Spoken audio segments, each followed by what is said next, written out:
The storm is already so destructive just hours after making landfall. ABC 7 News reporter Tim Johns is here with a look at the damage we are already seeing tonight, Tim. Yeah, Dan, the images coming out of Florida are truly astonishing. Since making landfall just a couple of hours ago, Milton has submerged entire city streets underwater, thrown cars around due to those intense winds, and even ripped part of the roof off of Tropicana Field in Tampa.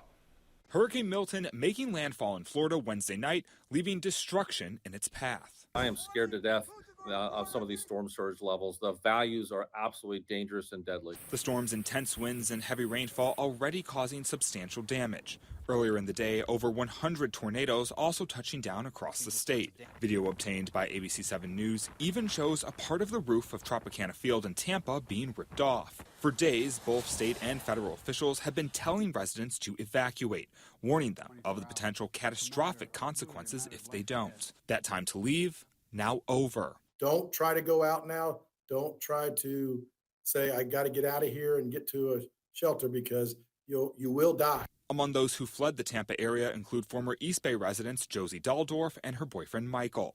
The pair relocated to Florida back in June. On Tuesday, they packed up their belongings and drove to Jacksonville to get out of Milton's path. It took us 5.5 hours, and it said it was only supposed to take 3 hours and 25 minutes.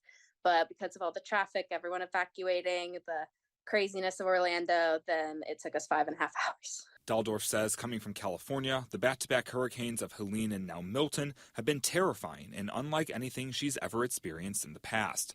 She tells me she and Michael have been closely following the developments around Tampa and are unsure of when they'll be able to go back home. We have at least the hotel room till Friday morning. I don't know if we need to extend it, if we will be able to. Beyond the timeline, Daldorf says there's also other unknowns facing the couple in the coming hours too.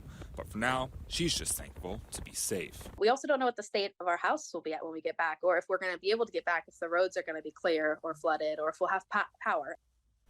Now, thankfully, no one was hurt when that portion of the Tropicana Field roof collapsed. As of now, the cities of Tampa and Orlando have halted all emergency services until it is safe for first responders to be outside again. There are currently more than 2 million people without power across Florida, a number that is expected to only keep growing. Live in the studio tonight, Tim Johns, ABC 7 News.